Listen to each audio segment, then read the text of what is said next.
Merci. Frères et sœurs, bonjour. Je suis heureux d'être avec vous ce matin.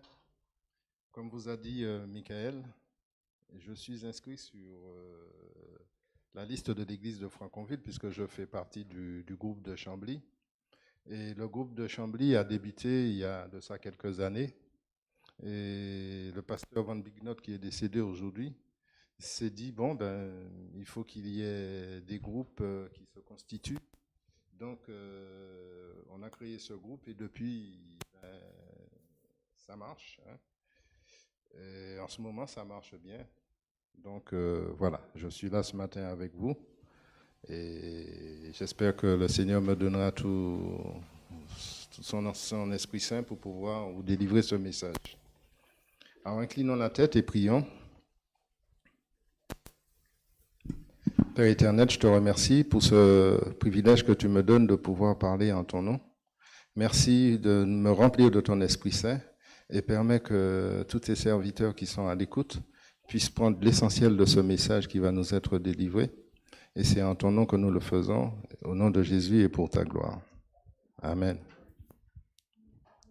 Alors, frères et sœurs, quand nous lisons la Bible, les 11 premiers chapitres de la Genèse ont fait passer sous nos yeux l'histoire de l'humanité primitive.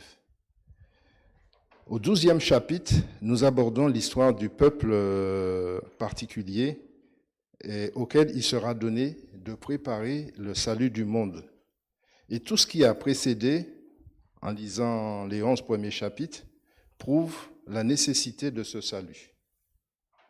Le mal, après avoir pris naissance chez l'être que Dieu avait fait roi du monde, a marqué en son empreinte la nature entière et le péché transmis du Père à ses fils est devenu chez l'un d'eux la révolte ouverte. Le premier crime a été commis, celui d'Abel. Le premier crime a été commis et dans le cours de générations suivantes, le mal s'est aggravé au point que Dieu va décréter de détruire une race qui ne répond plus aux intentions de son Créateur. L'heure a maintenant sonné où, au sein de la race de Sem c'est un des fils de Noé, donc Abraham étant descendant de cette lignée, et Dieu va faire éclore l'œuvre du salut en choisissant Abraham pour devenir le père de son peuple. Alors, au cours de la généalogie des descendants d'Abraham, parce que là, la première partie de ce message s'appuie sur la promesse qui a été faite à Abraham. Donc, on va souvent parler d'Abraham. Donc, de nouvelles éliminations aura lieu. Celle d'Ismaël et sa postérité, celle d'Ésaü et sa postérité. Il restera Isaac, Jacob, qui continueront seuls la race choisie jusqu'à ce que les 12 fils de Jacob, de ce dernier, de la famille, soient devenus peuple. Alors se fermera le livre de la Genèse. C'est avec ce peuple qu'organise Moïse la sortie d'Égypte. C'est un peuple, il est déjà particulier, porteur de tradition, qui constitue sa vie propre, qui explique ses aspirations et qui servent à la puissante main de Moïse de levier pour soulever et l'entraîner. Je vous invite à prendre vos Bibles.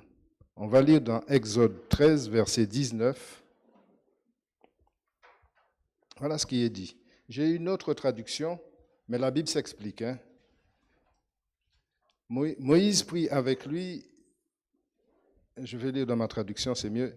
Moïse emporta les os de Joseph parce que celui-ci avait fait expressément jurer aux fils d'Israël en leur disant « Dieu ne manquera pas de vous visiter alors que vous emporterez d'ici. » Mais vous savez que c'est Joseph qui est à l'origine, quand il a été vendu par ses frères, il s'est retrouvé en Égypte. Et forcément, il est mort et Moïse était chargé, d'après ce texte, de ramener, d'emporter les os de Joseph. Alors, en quittant l'Égypte, les Israélites emportaient avec eux un dépôt précieux. Ce dernier vœu de Joseph montrait combien était ferme chez les patriarches l'attente du retour en Canaan.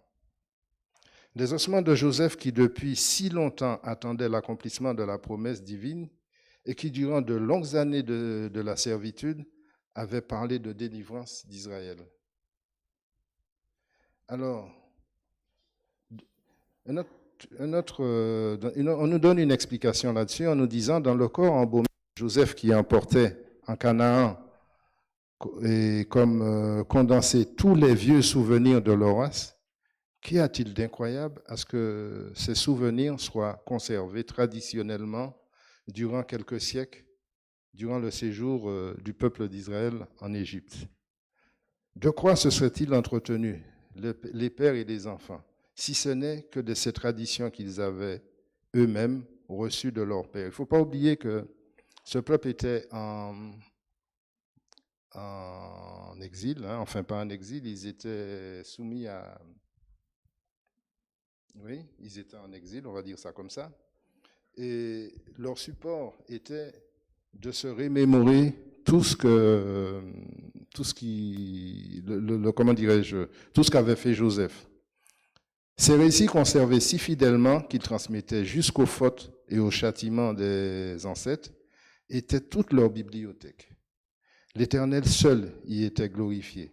Sa sainteté, sa miséricorde y dominait tout, contenant et purification, le sentiment national. De l'infidélité étonnante de ces récits qui s'imposent au cœur de leur conscience et au cœur de leur conscience. Alors l'histoire d'Abraham n'est pas une biographie proprement dite. C'est plutôt le recueil d'un certain nombre de traits détachés destinés à montrer les traits saillants de son caractère. Parce que nous allons nous appuyer sur le caractère d'Abraham et ce qui plut à Dieu dans son caractère.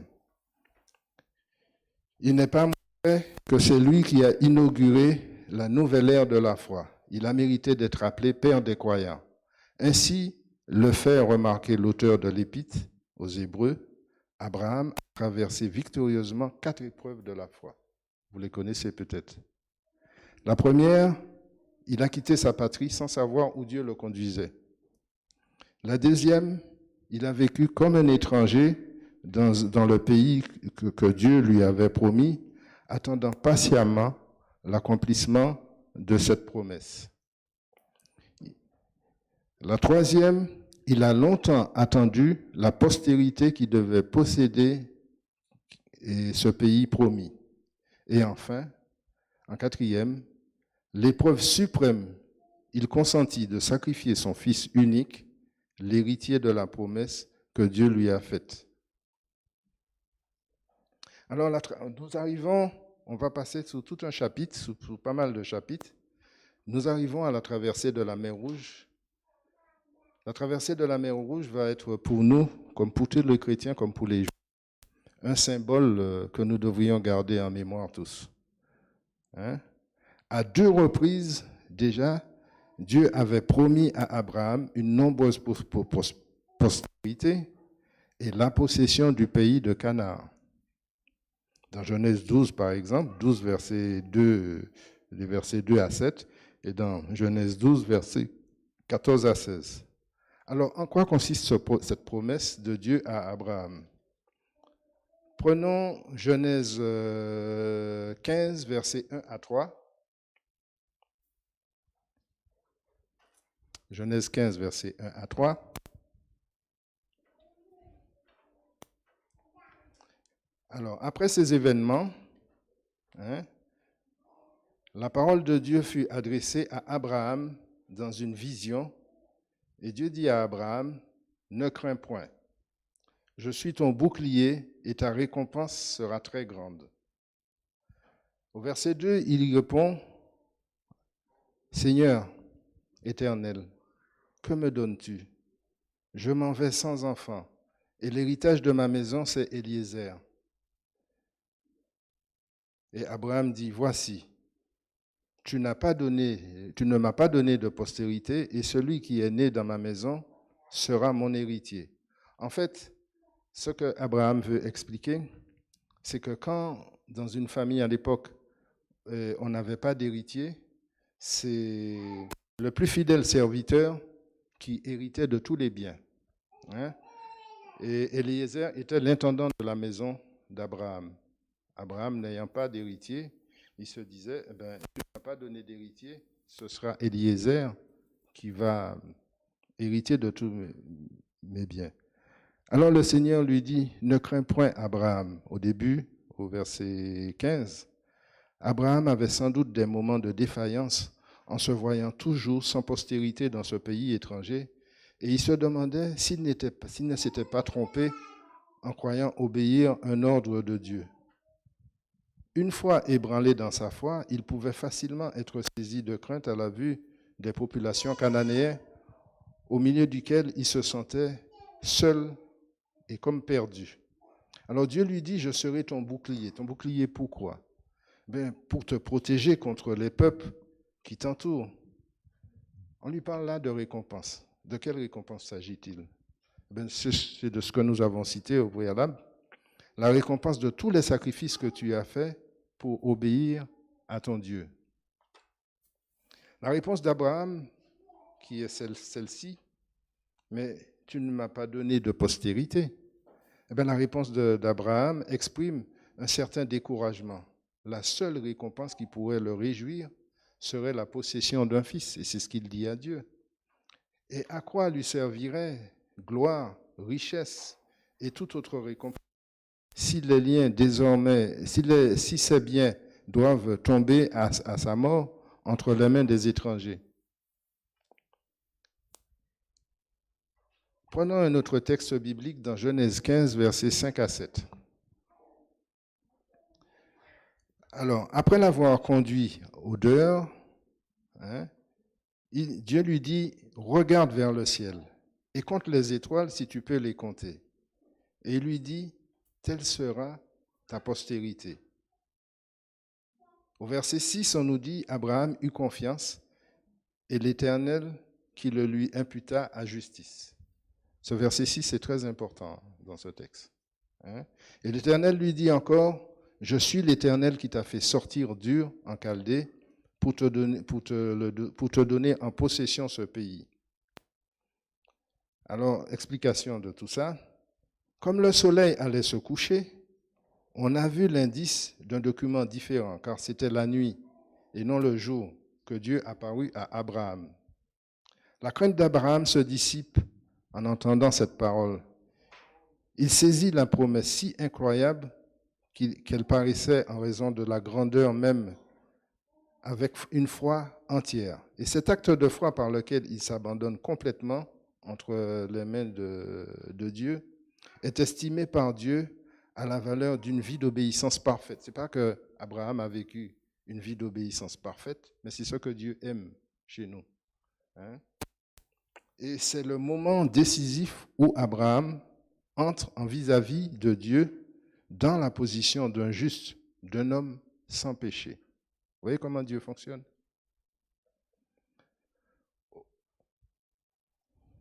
Alors prenons Genèse 15, verset 9. Il va se passer quelque chose d'important, frères et sœurs, dans la lecture de ce truc, de la Bible.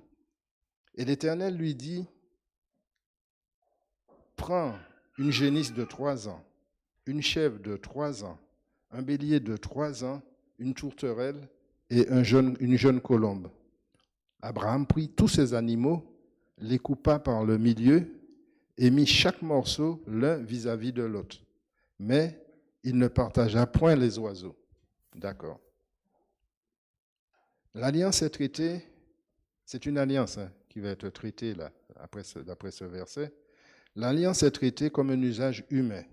Chez les Chaldéens, chez les Grecs, chez les Macédoniens, aussi bien que chez les Israélites, les deux personnes qui contractaient un traité d'alliance très solennel passaient entre les deux moitiés d'un animal ou de plusieurs animaux, ce qui indiquait deux choses. La première, de même que ces deux moitiés appartenaient à un même corps, les deux parties contractantes étaient désormais comme unis en un seul être. La seconde, c'est que si l'une des deux parties violait son engagement, il serait traité comme cet animal partagé en deux. Donc l'alliance est caduque. Et là, comment dirais-je, nous allons prendre Genèse 15, verset 12. Il y a beaucoup de textes bibliques. En général, il faut s'appuyer sur les textes bibliques parce que la Bible explique tout. Je donne un complément d'explication, mais nous devrions comprendre le plan de Dieu. Et ça nous donne envie de lire nos Bibles et de bien comprendre. Au coucher du soleil, encore une fois, c'est la deuxième fois que Dieu parle de cette façon.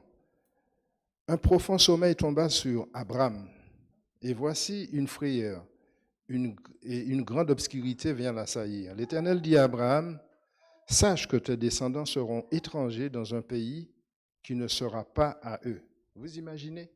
Dieu annonce déjà à Abraham que les Israélites vont être...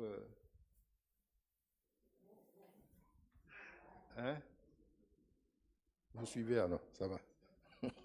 Les Israélites vont être un peuple asservi, et on les opprimera pendant 400 ans. Retenez, 400 ans. Mais je jugerai les nations à laquelle ils seront asservis, et ils sortiront ensuite avec de grandes richesses.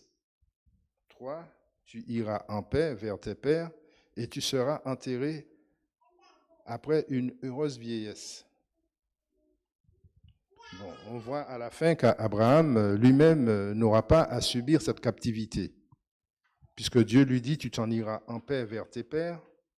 D'après ce verset même, l'expression « s'en aller vers ses pères » désigne un fait qui diffère de celui d'être enseveli et qui le précède. Il signifie entrer dans le Sheol.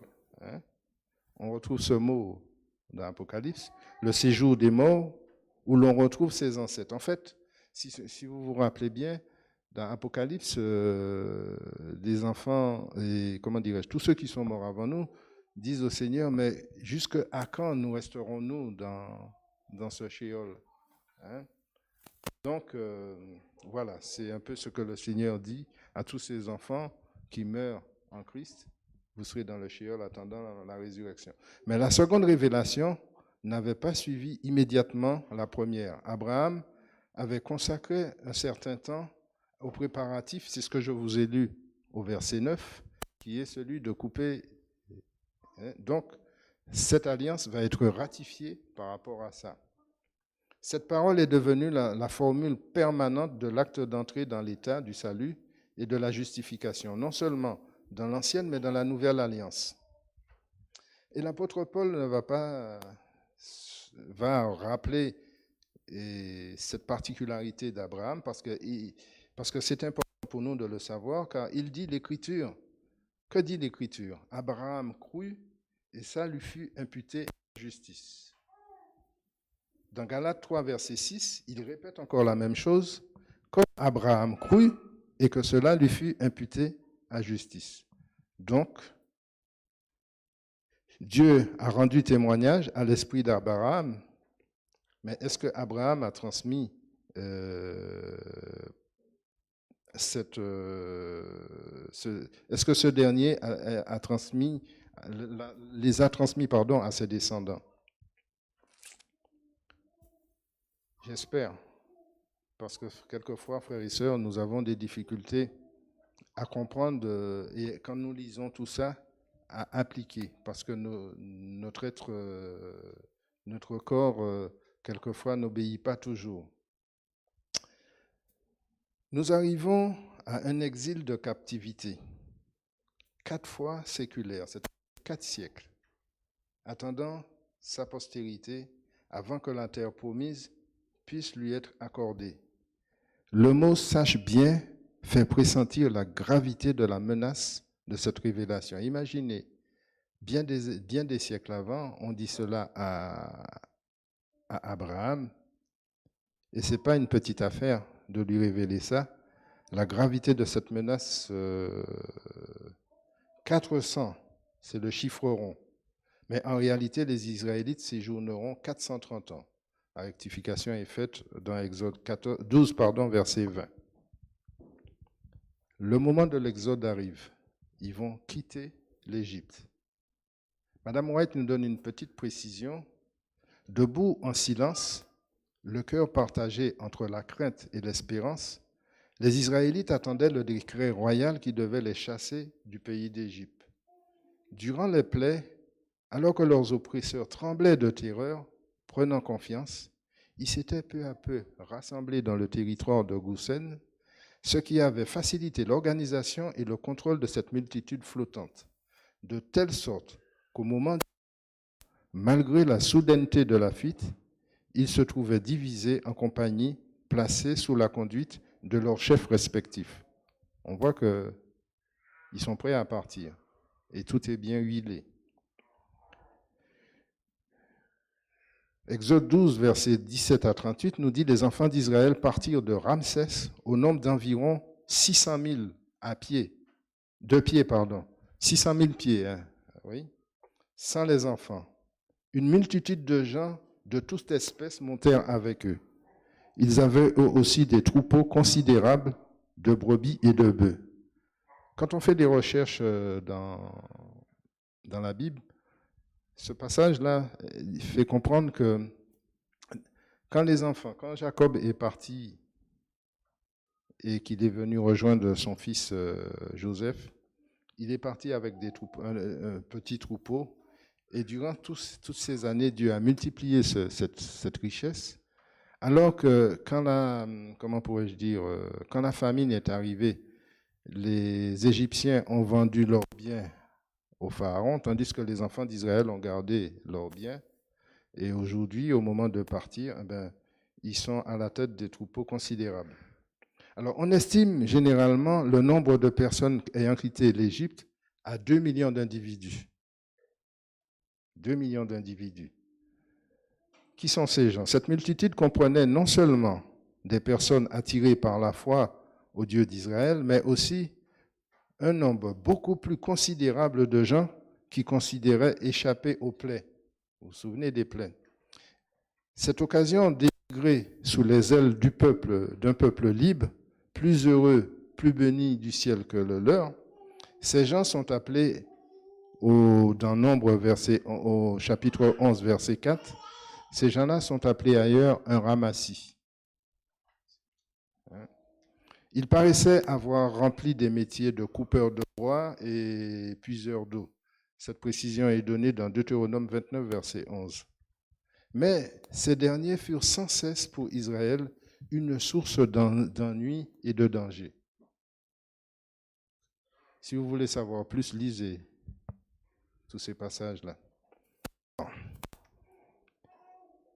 Le Exode 13, verset 17 à 18, de ce moment où le Pharaon eut laissé partir le peuple.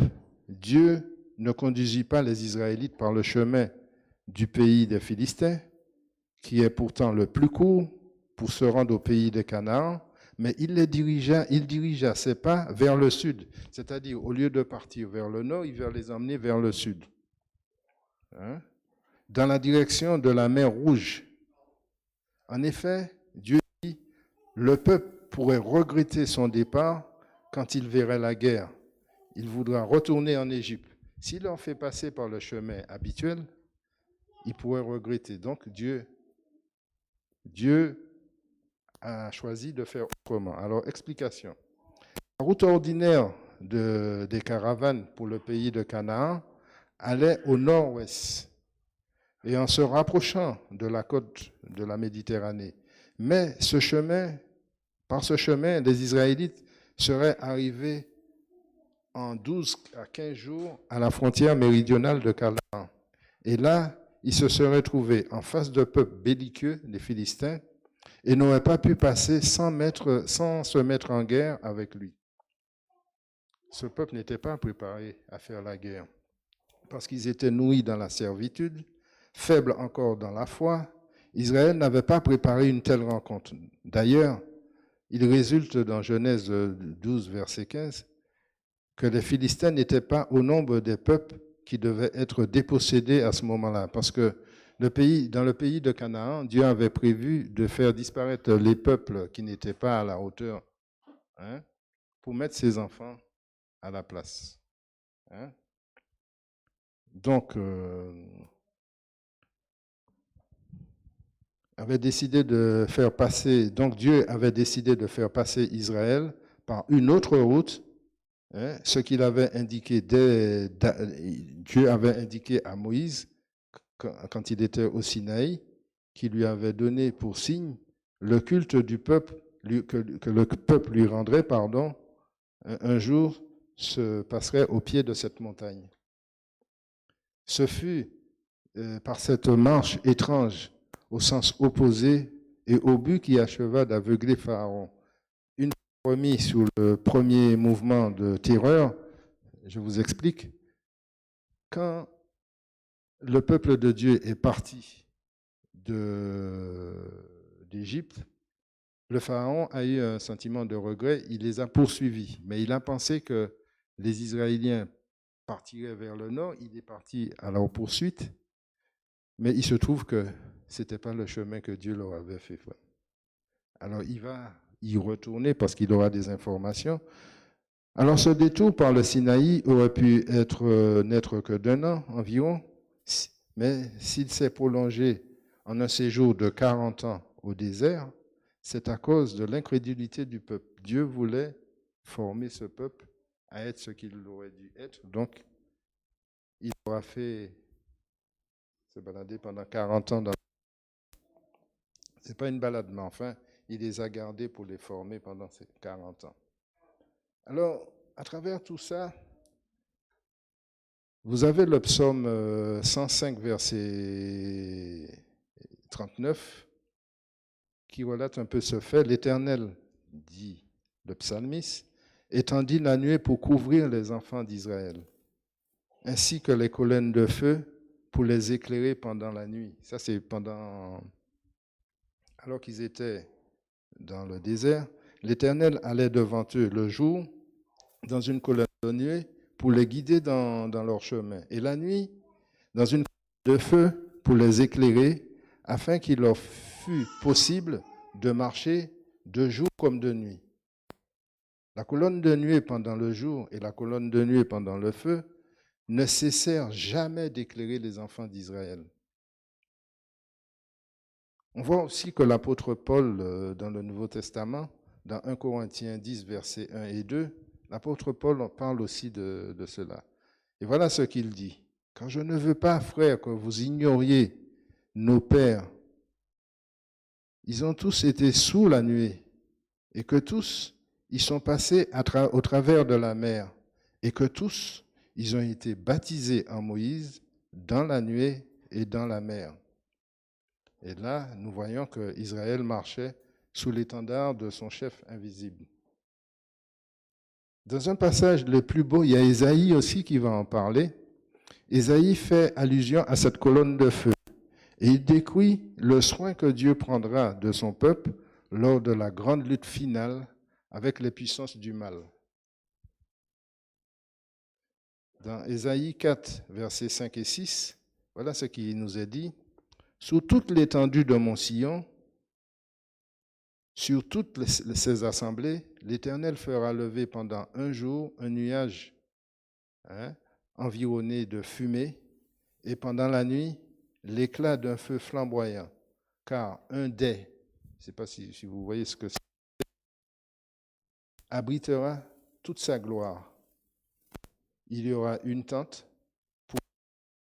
pendant le jour contre la chaleur et pour servir de refuge et d'asile contre les tempêtes et la pluie. » Ce qui veut dire que pendant que les enfants d'Israël étaient dans le désert, ce dais, parce que ni ne peut voir Dieu, ni il fallait les protéger. Ils étaient protégés dans le désert.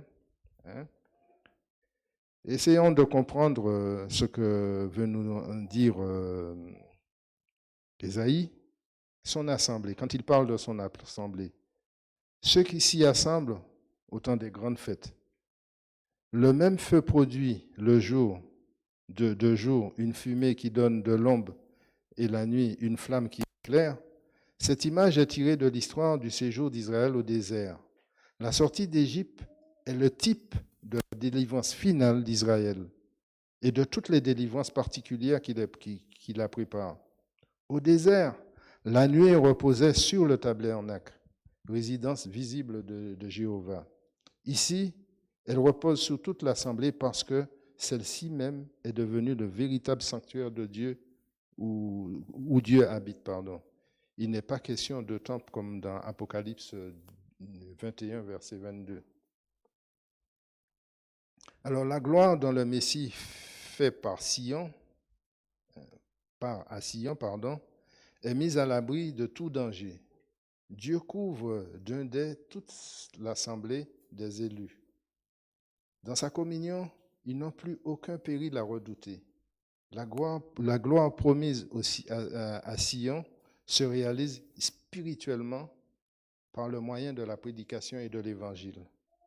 Mais elle est destinée à éclater un jour de manière visible aux yeux de tous. Chez les Israéliens, la crainte de poursuite de la part des Égyptiens les agitait déjà. Le pharaon va reprendre sa course, mais ce coup-ci juste pour les poursuivre vers la mer Rouge. Le pharaon fit atteler ses chars, il prit 600 chars d'élite et tous les chars d'Égypte. Sa cavalerie, ses fantassins, ses capitaines, bien décidés à intimider les Israélites par un grand déploiement de force, il s'entoure des grands de la couronne et se mit lui-même à la tête de l'armée pour obtenir la faveur des dieux, et assurer le succès de la campagne. Les prêtres se joignirent à lui dans l'expédition. On se flattait qu'on ramènerait les fugitifs en grande pompe. On rachèterait l'honneur du pays, honneur qui avait souffert aux yeux des nations voisines. Alors, quand on lit l'Exode, Dieu a mis un soin particulier pour préparer ce départ. Chaque fois que Dieu envisageait quelque chose, il le disait à Moïse, et Moïse transmettait tous ses ordres au peuple. Et voilà, l'épouvante gagne le camp d'Israël. Les uns se mirent à crier à l'Éternel, tandis que le plus grand nombre se répandait en lamentation et en plainte contre Moïse. Voilà qui se retourne contre Moïse. Qu'est-ce qu'ils disent à Moïse? N'y a-t-il pas de tombeau en Égypte pour que tu nous aies emmenés ici pour mourir au désert? Que nous as-tu fait quand tu nous as fait sortir d'Égypte? Nous te disions, nous pas en Égypte, laisse-nous servir les Égyptiens, car il vaut mieux pour nous servir les Égyptiens que de mourir dans le désert. Vous ne trouvez pas ça un peu égoïste? Est-ce une faute de sépulcre? L'ironie est amère. L'expression dont ils se servent est d'autant plus frappante qu'en aucun pays du monde, il n'y a autant de tombeaux qu'en Égypte. On remarque ici un singulier mélange de foi et d'incrédulité chez le peuple. Il crie à Dieu et d'autre part, il se livre aux murmures les plus amers contre Moïse. Alors, regardez la réaction de Moïse. Non, c'est pas tout à fait. Non, c'est pas encore là. Je vous invite à vous rappeler ce qui s'est passé dans Marc 23, 9, versets 23 et 24. Jésus va répondre à ce père qui lui demande de guérir son enfant. Qu'est-ce que Jésus va lui répondre? Dans ce passage, Jésus lui dit, si tu peux, tout est possible à celui qui croit. Aussitôt, le père de l'enfant s'écria, je crois. Viens au secours de mon incrédulité.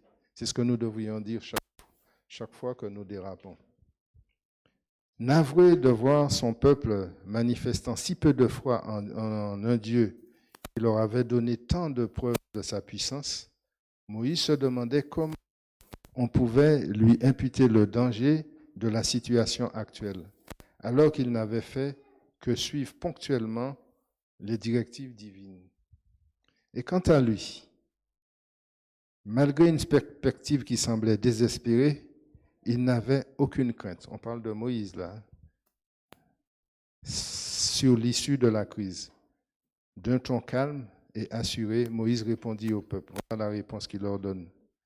N'ayez point crainte, demeurez tranquille, contemplez la délivrance de l'Éternel, que l'Éternel va vous accorder en ce jour. Car les Égyptiens que vous avez vus aujourd'hui, vous ne les verrez plus jamais. L'Éternel combattra pour vous et vous n'aurez qu'à rester tranquille. Et Moïse qui implorait le ciel, Dieu lui répondit. Parce que Moïse, après ça, il a imploré la présence de Dieu. Alors Dieu va lui répondre, pourquoi cries-tu vers moi? Dis aux enfants d'Israël de se mettre en marche. Quant à toi, lève ton bâton, élève ta main vers la mer et fends-la. Et les enfants d'Israël passeront au milieu de la mer à pied sec. Ce qui veut dire que vous vous tiendrez tranquille, il n'y aura point à combattre eux-mêmes.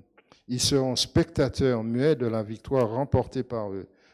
Alors le verset suivant prouve qu'en parlant ainsi, Moïse s'élève par la foi. Il ne ressemble pas à ses condescendants. Aux promesses précédentes, l'Éternel au-dessus des sentiments d'angoisse qui l'oppressent lui-même. Décrivant plus tard le passage d'Israël au travers de la mer Rouge, ce psalmiste qu'on retrouve dans le psaume 77, verset 30, voilà ce qu'il dit dans son psaume, parce que la traversée de la mer Rouge, comme je vous disais, frères et sœurs, ça a marqué tellement les enfants d'Israël qu'ils ont même fait des chants de louanges. Alors, voyez ce qui se dit dans ce psaume. Tu te fis un chemin dans la mer, un sentier dans les grandes eaux, sans qu'on ait pu reconnaître tes traces. Tu as conduit ton peuple comme un troupeau par la main de Moïse et d'Aaron. Alors, ce cantique a été chanté par tout un peuple. Ce cantique magnifique monta comme un rugissement de l'océan. Ces échos répercutés par les monts environnants traversèrent la mer et le désert. Les femmes d'Israël, comme Marie, la sœur de Moïse, en tête, le reprirent en s'accompagnant de danses et de tambourins. Cet hymne, ainsi que la grande délivrance qu'il commémorait, fit sur le peuple hébreu une impression ineffaçable. Des siècles et des siècles, il fut chanté par les prophètes et les chantres d'Israël. L'Éternel est la force et la délivrance de tous ceux qui se confient en lui. Mais ce cantique n'appartient pas seulement au peuple juif, il annonce la victoire finale de l'Israël de Dieu et la destruction future de tous les ennemis de sa justice. L'apôtre Jean, celui de Patmos, a aussi une image là-dessus. Contemplant sur une mer de verre mêlée de feu, les vainqueurs revêtus d'une robe blanche, munis de leurs harpes des harpes de Dieu, les entend chanter le cantique de Moïse, serviteur de Dieu, et le cantique de l'agneau. La mer de verre qui, d'après Apocalypse 4, verset 6, est devant le trône de Dieu, symbolise sa grâce, sert de refuge à ceux qui sont vainqueurs de la bête et de son image. Hébreux 11, verset 29 nous dit, c'est par la foi qu'ils traversèrent la mer Rouge comme une terre sèche. Selon les apparences, l'acte des Israélites et celui des Égyptiens, alors très important cette comparaison, celui des Égyptiens fut le même. D'un côté, les uns et les autres couraient un danger, sous-entendu en traversant la mer Rouge. Mais l'un des deux peuples avait un ordre de Dieu, une promesse à laquelle s'attachait sa foi, tandis que l'autre, les poursuivants, il n'avait ni promesse ni foi. La différence dans l'issue d'une tentative qui montre d'une part la confiance en Dieu et en sa parole, et de l'autre, une audace humaine. Ça va se terminer par une catastrophe pour l'autre partie. En conclusion, les bienfaits que nous recevons quotidiennement de la part de Dieu par-dessus tout, la mort de Christ, qui a mis à notre portée le bonheur et l'atmosphère du ciel, doivent être pour nous un sujet constant de gratitude. Quelle compassion, quel amour incompréhensible de Dieu ne nous a-t-il pas témoigné en prenant, nous, pauvres pécheurs que nous sommes, dans son intimité, en faisant de nous les objets de sa sollicitude et de sa joie. Quel sacrifice notre Rédempteur n'a-t-il pas consenti pour nous acquérir le titre d'enfant de Dieu? Louons le Seigneur pour la bienheureuse espérance qui nous apporte le plan du salut, pour les riches bienfaits que nous réserve l'héritage éternel des saints, pour le Christ vivant et qui intercède au ciel en notre faveur. Le sentier par lequel Dieu nous mène pour traverser le désert ou la mer, c'était le sentier de la sécurité. Frères et sœurs, quand j'ai préparé ce message, j'ai beaucoup appris. Ça nous donne une vision globale du plan du salut. Si vous voulez avoir plus de détails, prenez votre Bible et lisez tout ça. Consolidez ça dans votre cœur et vous comprendrez que cette promesse que Dieu a faite à Abraham un jour, pays de Canaan, c'est cette même promesse qui nous a fait de venir nous chercher un jour et de nous emmener dans la Jérusalem céleste. Je vous remercie de m'avoir écouté.